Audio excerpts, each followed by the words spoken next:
Olá, meus amados irmãos, como é que vocês estão? Tudo bem? Eu sou José Carlos e com grande alegria, quero conversar com vocês sobre o tema, proposto para essa semana, tá bom? Eu sou da comunidade Bom Jesus dos Aflitos, tá bom? Sou casado, com a Samara, graças a Deus. E também, sirvo na Renovação Carismática Católica, e sou membro de uma comunidade católica chamada Mariana Boa Semente, tá bom? Então, com grande alegria, estamos aqui para podermos partilharmos sobre a Palavra de Deus, sobre aquilo que o Senhor deseja falar aos nossos corações, tá bom? Então, quero dizer que nós estamos reunidos em nome do Pai, do Filho e do Espírito Santo. Amém.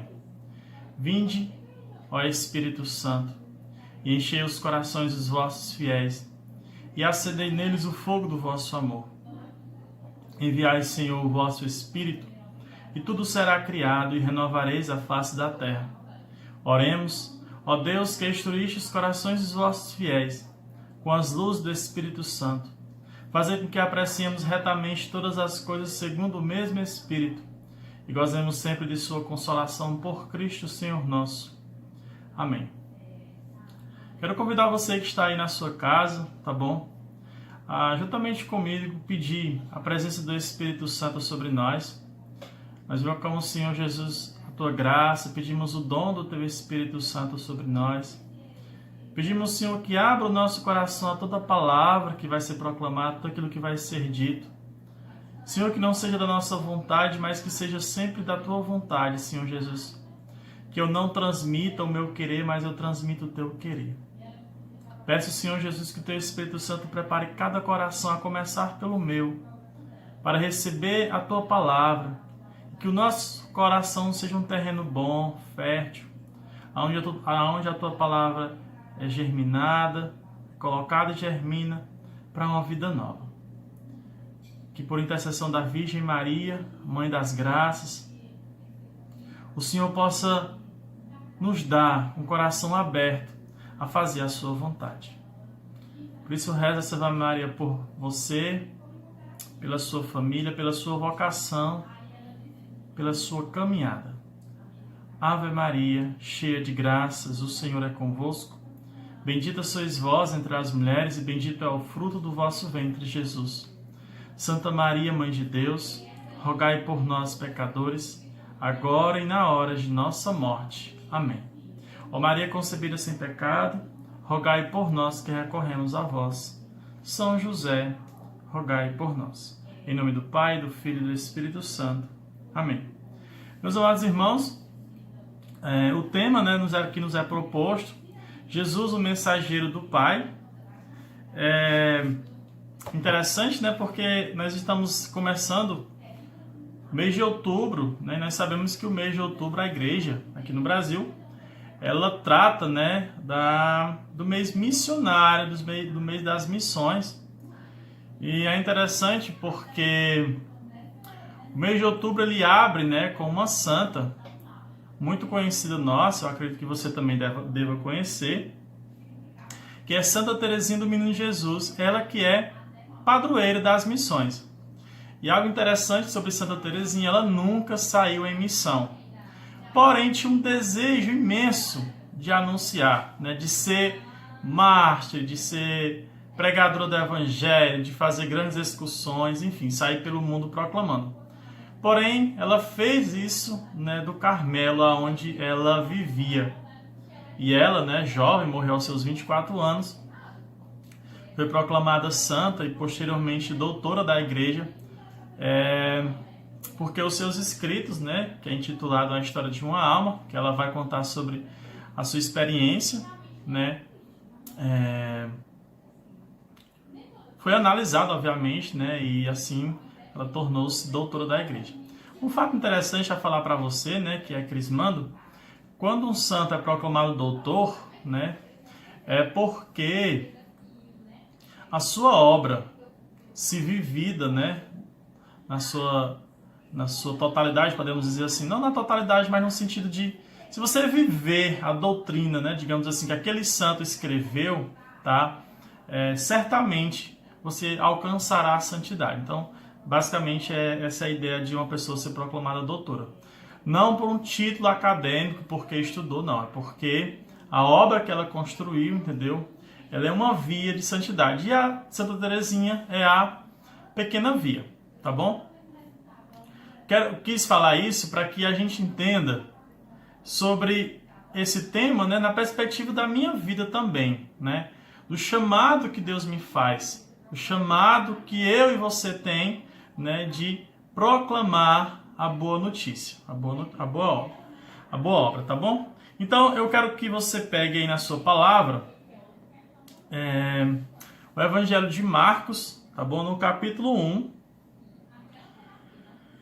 e no versículo 14, tá bom? Marcos capítulo 1, versículo 14 seguinte. A palavra diz o seguinte: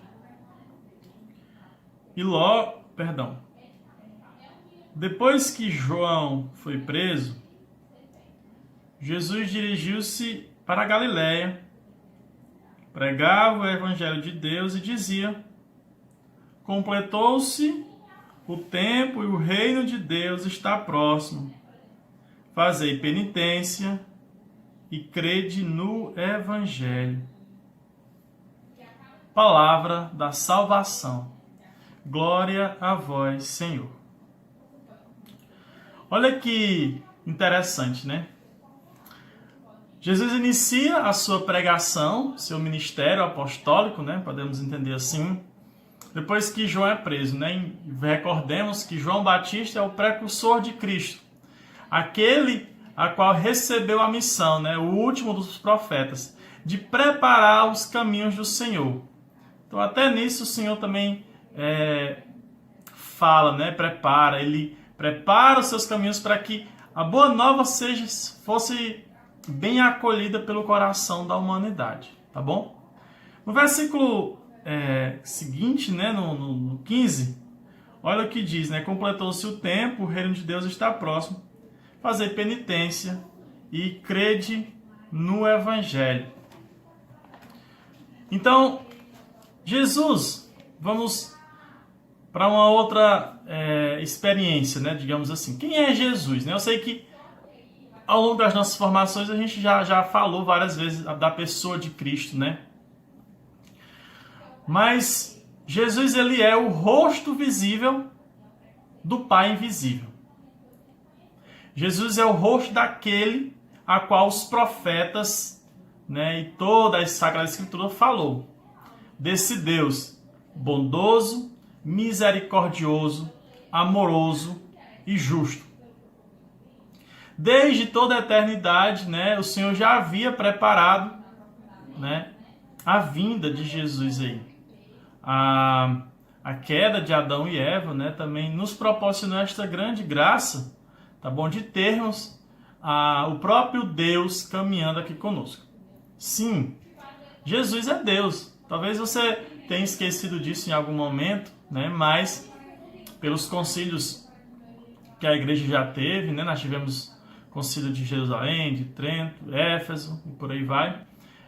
E nós temos a afirmação e a certeza de que Jesus é Deus, ele é 100% Deus e 100% homem, né? Colocando assim em valor de porcentagem.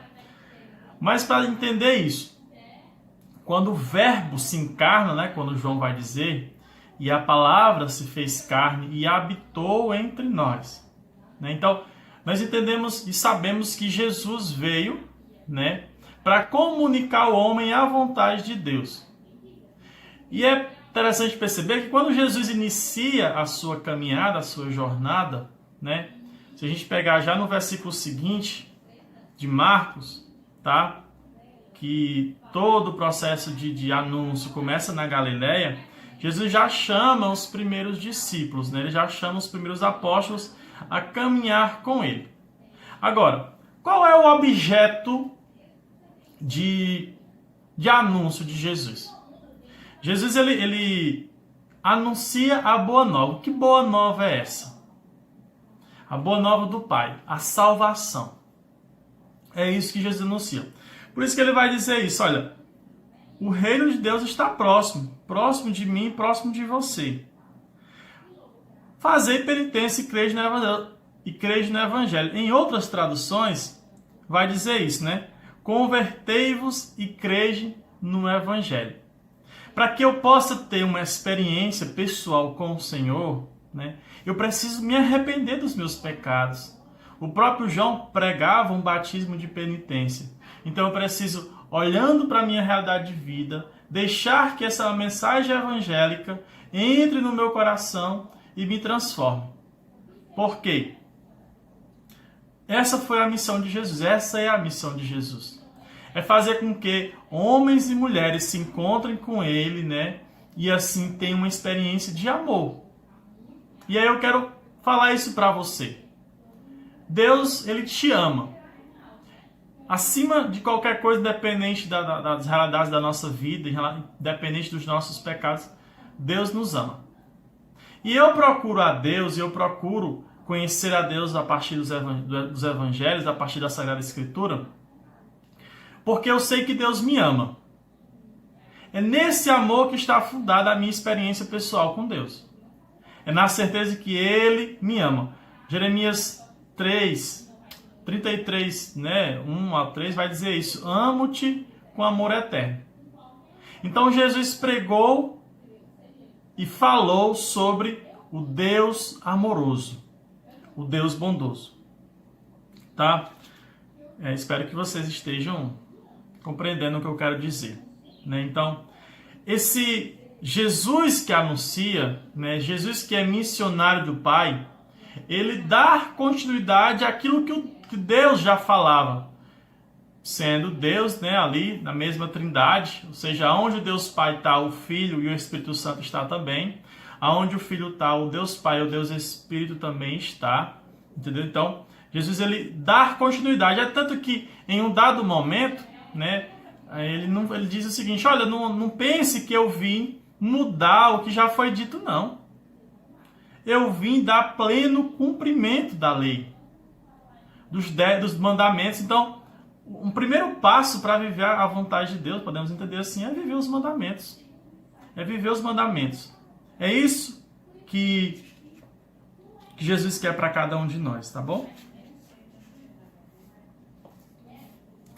Então, dando continuidade, né?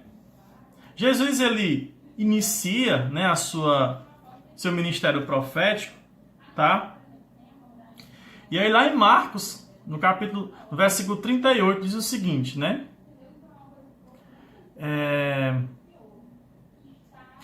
Jesus ele já chamou os discípulos, já fez algumas curas e tal. E diz o seguinte, versículo 37.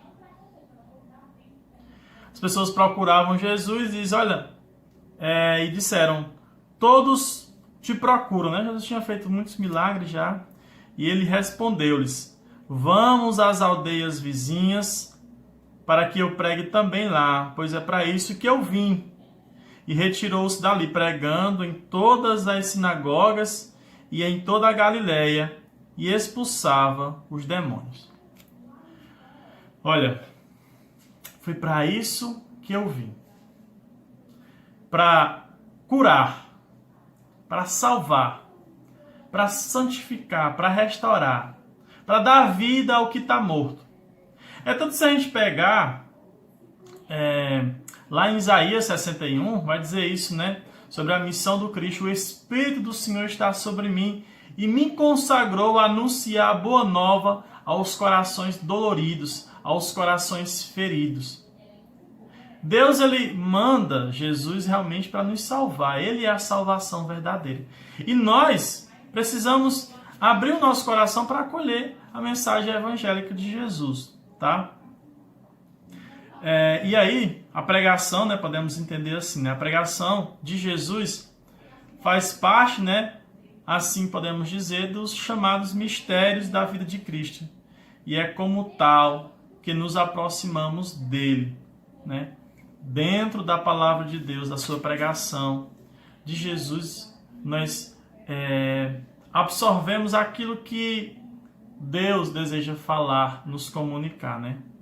Então essa missionalidade de Jesus, a sua palavra, né, a sua pregação, portanto um mistério, porque não contém apenas a revelação de uma doutrina, mas explica o próprio mistério da pessoa de Cristo, para compreender essencialmente que se considere tanto o que se precede, ou seja, o mistério da encarnação, como o que se segue, o mistério da vida pascal. Sem a palavra de Jesus, né, nós continuaremos mudos. Os discípulos, não existiriam discípulos, não existiria nada sem Jesus, né? A própria igreja vai dizer isso, né? Que tudo foi criado por Ele, com Ele e para Ele, né? Aquela expressão com Cristo, por Cristo e em Cristo. Então, essa presença de Jesus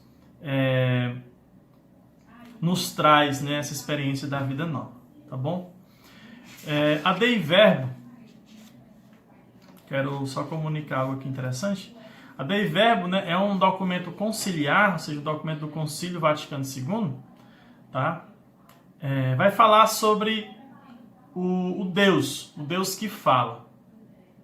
Deus, o qual falou no passado, não cessa de falar com a esposa de seu Filho dileto, e o Espírito Santo, por meio do qual a viva voz do Evangelho ressoa na igreja, e por meio dela no mundo introduz os crentes em toda a verdade e faz residir neles abundante a palavra de Cristo. A palavra de Cristo. Então, por que eu trouxe essa palavra, né? E por que é tão importante a gente não esquecer e sempre associar, né? Essa palavra que se fez carne, né? Que viveu aqui na terra, que é o próprio Jesus, que fez a sua Páscoa, né? Morrendo no... Então, meus amados irmãos, Deus ele fala, continua falando, né, para a gente, através de Jesus, através da sua igreja, através da sua palavra, né, que está aqui para nós, para que, unindo a Jesus, nós possamos também corresponder ao chamado de Deus, né, a anunciar a boa nova do reino, né, como ele vai falar no Evangelho, né, ir por todo mundo e pregar o Evangelho a toda criatura, tá bom? Então, eu fico feliz por partilhar com você essa palavra. E também quero dizer, né, fazendo essa experiência pessoal realmente, reafirmando, né, um encontro autêntico com Cristo e com Ele, um empolgante caminho, fazendo com que a mensagem evangélica chegue a todos os corações, tá bom? Que Deus te abençoe e que Maria te guarde. Um abraço fraterno e até outro dia, tá bom? Então, tchau. Em nome do Pai, do Filho e do Espírito Santo. Amém.